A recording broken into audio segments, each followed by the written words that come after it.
No doubt Republicans didn't like this speech nearly as much as Wallace did. For more, we're joined now by Congresswoman Nicole Malliotakis of New York to talk about this. It's good to see you again.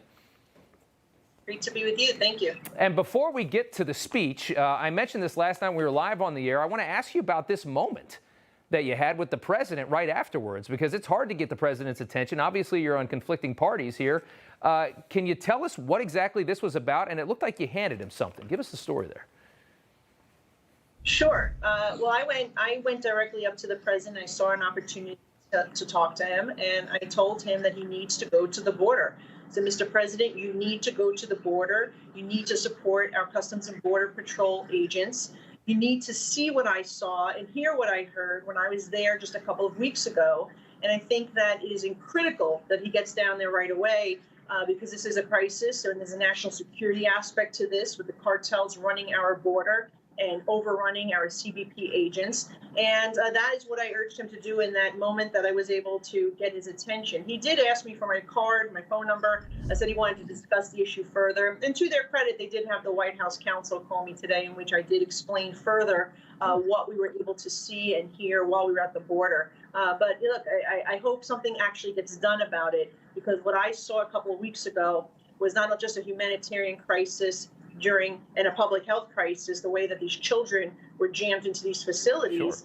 Sure. And the irony that they had us sitting so far apart yesterday when at these facilities, as you see in those photographs, children lying on top of each other during what the president says is a COVID outbreak. So it's a complete hypocrisy what is happening. It's all happening at taxpayer expense. And we can resolve this issue today by just going back to the policies of President Trump.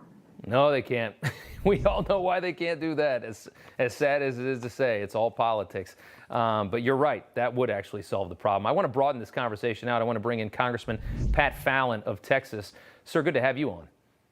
Rob, thank you. You've got a great show. I love watching it. Oh, thank you very much. I appreciate that, Congressman. I want to get your take on immigration. This is what Biden had to say last night on the subject during the speech. I kept my commitment and sent a comprehensive immigration bill to the United States Congress. If you believe we need to secure the border, pass it, because it has a lot of money for high-tech border security. If you believe in a pathway to citizenship, pass it. So he's kind of throwing it back to Congress here. What do you make of that comment, sir?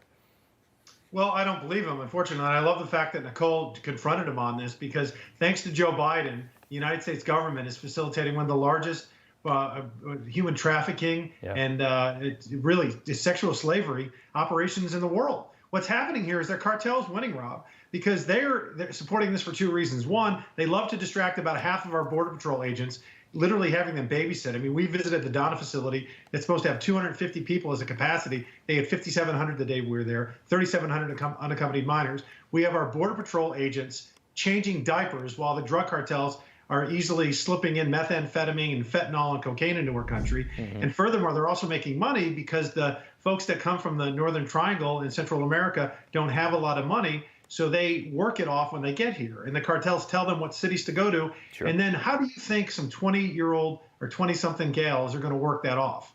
It's going to be sexual trafficking. And I don't know if he's just naive or he doesn't care.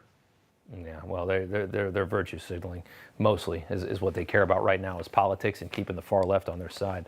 Congresswoman Malliotakis, I want to go to policing and also race, this rhetoric of systemic racism in this country.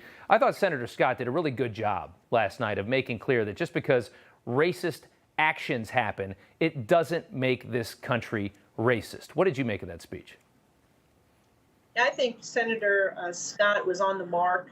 He basically described honestly what is happening in our country, and that we can come together and should come together to address the real issues. Look, we can fix the immigration crisis. We can address the security issue at our borders. We can certainly look at the policing, and Senator Scott has a bill that has a lot of Republican support that would really put in place a lot of the policies that the NYPD proactively put in place a number of years ago. And, you know, we can have a transportation infrastructure bill as well, but we have to be able to work together. The issue is that the president says that he wants to work bipartisan fashion, yet he doesn't act that way in between the speeches. And I would say that, we should be looking to address these issues collectively. We know that there's that common ground there, but there needs to be a willingness. I think the Democrats are more interested in holding on to these as issues, to make them political footballs for their own narrative, as opposed to actually solving the problem. And that's the real issue here. No, it certainly is. I think that's very obvious at this point. Congressman Fallon, the president, promised to unify this country. All of this talk about race is doing the exact opposite, and they are fanning these flames. I don't think we've ever been as divided, not at least in my memory, and I'm not that old, but I mean, this is really bad for the last 30 years or so.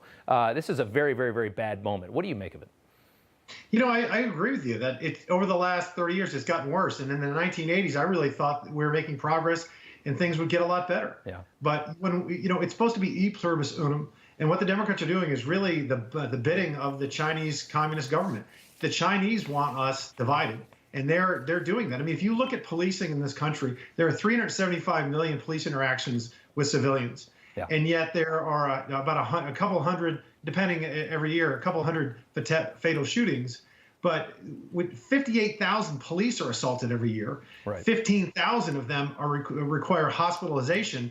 They show incredible restraint and incredible professionalism. And in 2017, Harvard, and then in 2019, the National Academy of Science did studies, and they found no racial bias in police shootings. But the left doesn't want facts and data and evidence and proof. They just want emotion. It's so embarrassing. The rhetoric right now and just how dumb this country is on this story is just so embarrassing, I think. Congressman Fallon, Congresswoman Malliotakis, thank you both for joining us tonight. Good to see you. Thanks, Rob. God bless. Take care. All right. Hey, I'm Rob Finnerty. Thanks for watching. If you enjoyed this video, please join the conversation in the comments below. Don't forget to subscribe, too.